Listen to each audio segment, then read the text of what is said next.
কোন কোন ভুলগুলো আমাদের একদম করা যাবেই না যদি আমরা এসএসসি 26 ব্যাচ এবং পরবর্তী যে ব্যাচগুলো আমরা পরীক্ষাতে A+ পেতে চাই।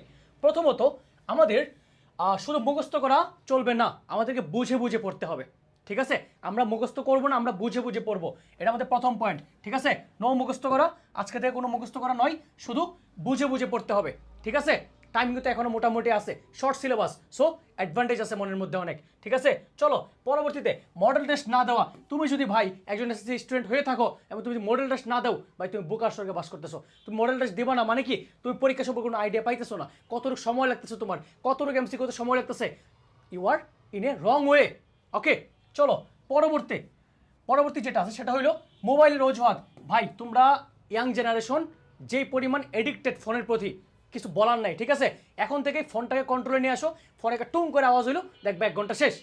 ঠিক আছে, এসব চলবে না, মোবাইল টোবাইল এখনো চলবে না। ঠিক আছে, তারপর কঠিন বিষয় এড়িয়ে চলা, আমরা অনেকের মধ্যে এই খারাপ অভ্যাসটা আছে, কোনো কঠিন লাগে আমরা এটা স্কিপ করে ফেলি। ভাই কঠিন লাগে সমস্যা কি, আমাদেরকে কমেন্ট করে জানাও যে ভাই এই টপিকটা কবে কঠিন লাগে, আমরা বুঝেই দিব এগুলা।